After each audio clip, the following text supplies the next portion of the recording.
Šeit mēs apskatīsim, kā veidojās tiesību lietotāji un tiesību devēji. Un šeit mēs redzam tā kā 3 pamat līmeņus. Tātad tie tiesību subjekti, kas ir nedzīvoja jurisdikcijā, un tie, kas ir dzīvie, kas rada gan jurisdikcijas, gan tiesības, gan tiesības subjekts. Tātad pašā sākumā, pašā augšā mums, kā jau pirmajā zīmējumā bija redzams, arī norādīts, tātad tā ir enerģija. Tātad enerģija, kas ir esība, un esība, kā ir apziņa. Tātad tā ir mūžīgā, dzīvā, mainīgā, sevi apzinošā esības enerģija. Šī esības enerģija izpaužās noteiktā eminantes formā. Šī forma, vai mēs to mūsdienu valodā dēvējam kā programmu, kā izpausmi, kā enerģijas veidu. Tātad šeit šī esības enerģija izpaužās dvēselē, garā un fiziskajā ķermenī.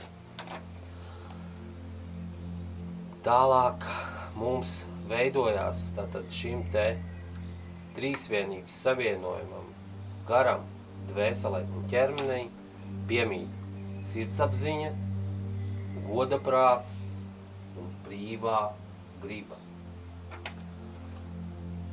Šie 3 pamat īpašību elementi apliecina dzīves, sevi apzinošas, esības, būtnes, statusu un pastāvēšanu. Tātad viss šīs te īpašības piemīt dabā vīrietim un sievietei. Tātad vīrietis un sieviete, viņi sevī apkopo visus augstāk esošos elementus. Vīrietis un sieviete, tālāk, ja mēs runājam par tiesību lauku, viņi rada tiesības, viņi lietām piedēvē nosaukumus, viņi iedod vārdus, kā tas ir rakstīts 1. Mūzes grāmatā, ka viņi gāja, Ādams, un viņš deva vārdus gan dzīvniekiem, gan zvēriem, gan kokiem, gan augiem. Un pēc būtības izteikts vārds, tās jau ir tiesības. Kā mēs jau iepriekš runājām, tātad griba, kas tiek izteikta, viņai ir tiesisks status. Ja to ir izteikts dzīva, sevi apzinoša būtne. Tātad vīrietis un sieviete, viņi radīja tiesību statusu, kas ir pats augstākais, tad neatkarīgs ne no viena iepriekšējiem līmeņiem un augstākiem līmeņiem. Tas ir status, tas ir izdomājums, tā ir lieta, kas dabā nepastāv. Tātad tiesību status ar nosaukumu suverēns. Suverēns, tātad brīvs savās izpausmēs, visās savās izpausmēs, gan dabā, gan jurisdikcijās. Saskaņā ar savu brīvo gribu. Tātad suverēni, viņi pēc būtības ir, kā es teicu, jau brīvi, neatkarīgi, visās savās izpausmēs. Suverēni ir spējīgi radīt likumus,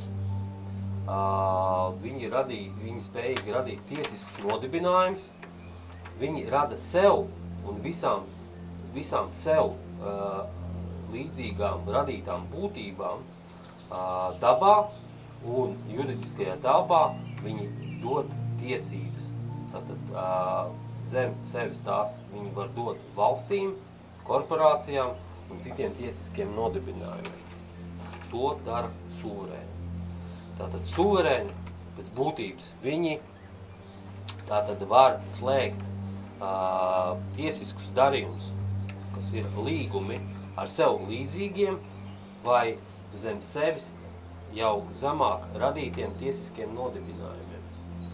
Viņi var izteikt ofertas, viņi var akceptēt šīs te ofertas, var neakceptēt ofertas, un viņi var slēgt līgumus, un viņi var deklarēt savu brīvo gribu jau nedzīvajā matērijā, kas ir dokumenti, papīra forma. Tālāk, tad pēc šī tiesību status, kas ir suverēns, tad seko korporācija. Korporācija, pēc būtības, tas ir tiesisks nodibinājums, kuru dibina vīrietis vai sieviete, kas savā statusā ir suverēni, viņi rada zem sevīm šādu tiesisku nodibinājumu. Un korporācija, pēc būtības, tas ir nedzīvs tiesību subjekts. Korporācijai nav brīvās gribas. Tātad tiesību subjekts, kuram nav brīvās gribas, viņš ir apskatāms tikai nedzīvajā jurisdikcijā, jo viņam nav tiesību radīt tiesības, viņam ir tikai tiesības atvasināt jau radītas tiesības noteikumu kodeksu vai instrukciju līmenī. Tātad pakļaujās korporācija suverēna radītiem likumiem. Korporācijas nav spējīgas pašas radīt likumus, tikai šos te statūtus, ofertas vai noteikumus. Tātad korporācijas mēs pazīstam šobrīd, teiksim, tās ir tās pamat korporācijas pašā augstākā līmenī, kuras mēs redzam publiskajā laukā. Tās ir, teiksim, mums zināmās tās lielās 6, ja, kas ir BlackRock, Bloomberg, ja, pāri, teiksim, kaut kādi nodibinājumi fondi, zem kuriem tiek atrasināts jau pārējās apakškorporācijas. Ja? Bet būtībā tad visas korporācijas un korporācijas, viņas beigās visas tāpatās satiekās vienā posmā, kuru ir dibinājuši tieši suverēni, tad dzīvi vīrieši un dzīves sievietes. Tā, lūk, un tad korporācijas zem sevīm, viņas rada reģistrus vai kodeksus. Tātad reģistri pēc būtības tā ir korporācijas pārvaldes forma.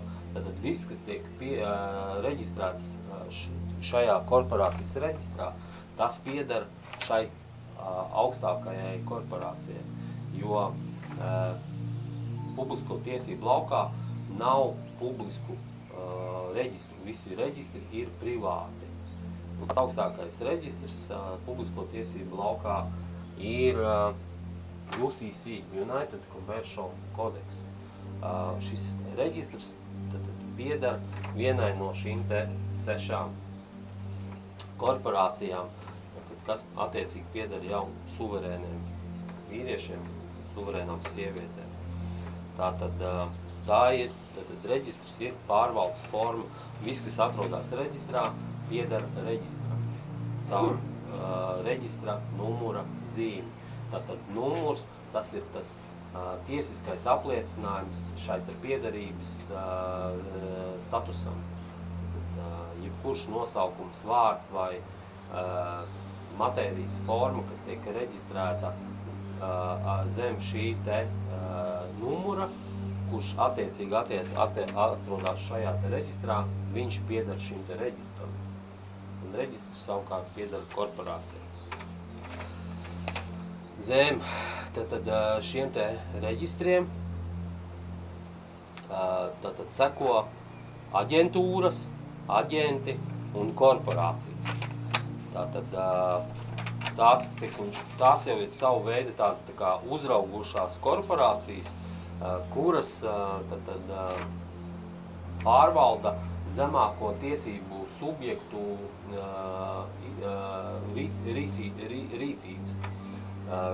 Tās ir privātās aģentūras, pēc būtības viņas pieder augšējām korporācijām, un šīs te korporācijas viņas vada valstis, un parasti šīs te aģentūru korporācijas viņas pieder privātajiem pilsoņiem.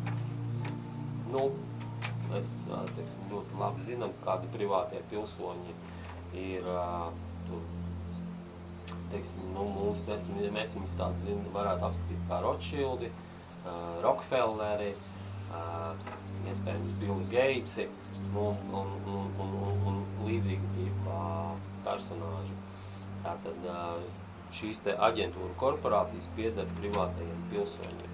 Savukārt tātad šīs korporācijas tātad savā pārvaldes laukumā izdot pilnvaras jau tātad valstu līmenī aģentiem, ar kurām tātad šo pilnvaru pamata šiem aģentiem tiek dotas konkrētas jau izpildu funkciju pilnvarojumi.